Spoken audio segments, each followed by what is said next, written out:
Shalom, saudara yang dikasihi Tuhan. Apa kabar saudara? Saya berdoa saudara dalam keadaan baik, sehat, kuat, serta berlimpah-limpah dengan ucapan syukur. Firman Tuhan datang kepada kita hari ini, kunci hidup bahagia. Sebelumnya marilah kita berdoa. Tuhan Yesus yang baik, terima kasih buat anugerah Tuhan. Kasih setia Tuhan yang tidak pernah habis-habisnya atas kehidupan kami. Kami percaya hari ini adalah hari yang baik, hari yang diberkati Tuhan. Tuhan Yesus, kalau sebentar kami akan merenungkan firman-Mu, urapilah kami, agar kami memperoleh pengertian, terlebih kami menjadi pelaku firman-Mu. Kami percaya firman ini akan menguatkan kami, memulihkan serta memberkati kehidupan kami. Di dalam nama Tuhan Yesus kami dengarkan firman-Mu. Haleluya. Amin. Kunci hidup bahagia. Saudara, perlu kita renungkan sejenak. Apa sebenarnya rahasia atau kunci hidup bahagia? Kalau kita perhatikan di media, di televisi, berapa banyak orang yang kaya, yang terpandang pendidikan tinggi, bahkan sangat populer. Tapi kita dikejutkan bahwa mereka mengakhiri hidup dengan sia-sia. Beberapa waktu, sudah hitungan tahun saudara, di Korea Selatan, seorang selebriti yang cukup terkenal, dia kaya, dia cantik, terpandang, followers banyak. Lalu kemudian media dikejutkan di mana dia mengakhiri hidupnya dengan sia-sia. Nah, yang menjadi pertanyaan adalah, apakah dia tidak bahagia? Apa yang membuat dia berpikir sempit, berpikir tidak sehat seperti itu? Dari sini kita bisa belajar saudara, ternyata harta tidak menjamin kita bahagia. Jabatan tidak menjamin kita bahagia. Bahkan popularitas nama baik kita tidak menjamin kita bahagia. Sebab bahagia itu bukan karena dari luar. Bahagia itu dimulai dari dalam diri saudara.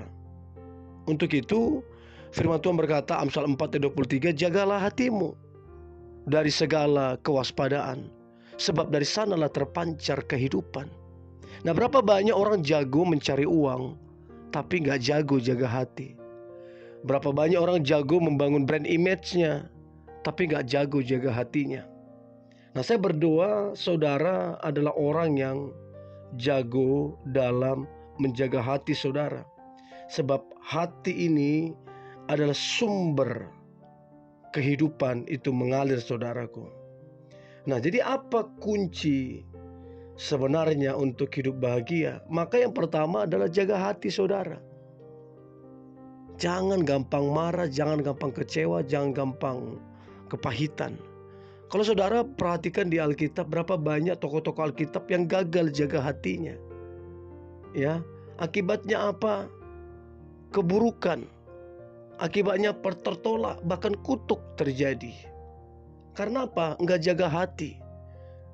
Saudara kalau baca kisahnya Musa, di mana dia udah dekat dengan tanah Kanaan, tapi karena dia marah melihat dan mendengar sungut-sungut bangsa itu, dia pukul tuh bukit batu dan keluar air. Tetapi Tuhan bilang, engkau melanggar kekudusanku. Saudara bisa bayangkan akibatnya Musa itu tidak masuk ke tanah Kanaan, padahal sudah dekat saja. Padahal Musa udah membimbing bangsa ini 40 tahun lebih. Tetapi dia sendiri tidak masuk ke tanah Kanaan. Kenapa saudara? Karena dia tidak menjaga hatinya dengan baik. Jadi kalau saudara mau bahagia dalam hidup ini, jaga hati saudara. Filter hati kita itu supaya jangan sembarangan untuk menerima informasi-informasi yang buruk ataupun gosip ataupun apapun. Supaya hati kita terjaga. Itu yang pertama. Yang kedua, bagaimana supaya kita benar-benar bahagia? Maka dalam hidup ini kita harus antusias, rajin, semangat. Karena kalau kita udah nggak semangat, udah nggak rajin, udah nggak antusias, nah ini bisa bahaya dan merugikan. Ini akan membuat kita mengalami hal-hal yang kurang baik. Sebab kita nggak menjaga hati. Sebab kita malas, kita nggak rajin. Bagaimana kita mau diberkati Tuhan kalau begitu, saudara? Jadi kalau kita mau bahagia, ya jaga hati dan kita harus rajin. Harus ulet, harus semangat, harus antusias. Sehingga saya percaya orang yang bahagia pasti antusias. Orang yang bahagia pasti rajin. Gak mungkin enggak. Untuk itu saudara, biarlah kita hidup ini rajin, antusias dan bersemangat. Itu akan membuat hidup kita itu penuh dengan warna-warna kebahagiaan. Itu yang kedua. Yang ketiga, hidup yang bersemangat. Ini saya sampaikan tadi, saudara. Kita harus bersemangat dalam hidup ini. Sebab firman Tuhan berkata, sebab apabila semangat patah dan hancur akan mengeringkan tulang. Bayangkan orang yang patah semangat, hidupnya akan menderita. Sebaliknya orang yang tetap semangat, ia akan kuat dalam menghadapi tantangan apapun. Jadi saudara, tetaplah bersemangat. Saya nggak tahu apa pergumulan saudara, apa yang sedang engkau alami hari ini. Maka pesan saya, tetaplah bersemangat.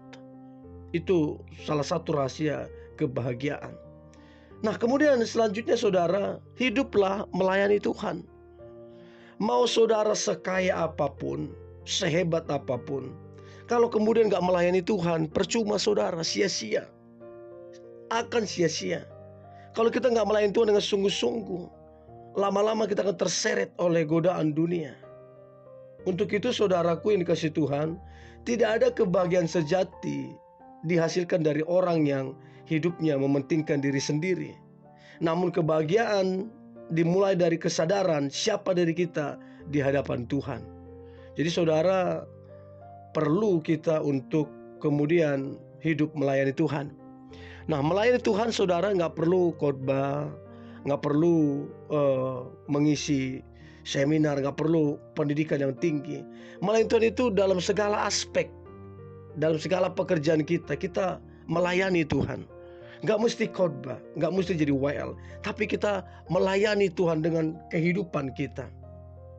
Untuk itu saudara, kita mesti tahu orang yang menyembah dan melayani Tuhan itu akan membawa persembahan kehidupan, yaitu dirinya sendiri, saudara.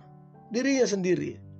Orang yang hidupnya untuk melayani Tuhan, berkomitmen dengan Tuhan, maka hidup orang tersebut ada dalam kebenaran dan membuang segala kejahatan. Menjadi pertanyaan saudara, sudahkah kita hidup melayani Tuhan? Atau kita nggak tertarik melayani Tuhan?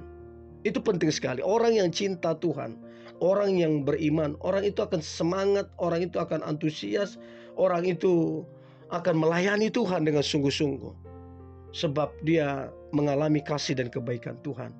Dan saya berdoa saudara sungguh-sungguh mengalami kebahagiaan, sukacita yang datangnya daripada Tuhan. Sehingga saudara dalam hidup ini kita penuh dengan ucapan syukur. Untuk itu saudara, marilah kita berdoa. Tuhan Yesus yang baik, terima kasih buat anugerah Tuhan. Aku percaya umat-Mu yang mendengarkan ini, mereka boleh bahagia di dalam Tuhan. Tuhan yang menyertai mereka, Tuhan yang menolong mereka, dan mereka akan mengalami anugerah kasih setia Tuhan yang begitu luar biasa. Dan mereka akan mengalami kemenangan yang gilang gemilang. Mereka akan mengalami satu sukacita yang luar biasa. Sebab kebahagiaan yang sejati mereka miliki, yaitu Tuhan sendiri. Dan aku percaya umat-Mu Tuhan yang mendengarkan ini, mereka akan mengalami kebahagiaan yang sejati. Mereka akan mengalami sukacita yang sejati. Sebab mereka mengalami Tuhan yang sejati. Dan aku percaya sepanjang tahun ini ada pertolongan, ada berkat Tuhan yang disediakan, yang dinyatakan atas kehidupan kami. Untuk itu kami tetap percaya, kami tetap mengandalkan Tuhan. Diberkatilah orang yang mengandalkan Tuhan, dan itu terjadi atas kehidupan kami. Hidup kami bahagia, sungguh-sungguh bahagia, sebab Tuhan ada di dalam kami. Di dalam nama Tuhan Yesus kami berdoa dan mengucap syukur. Haleluya. Amin.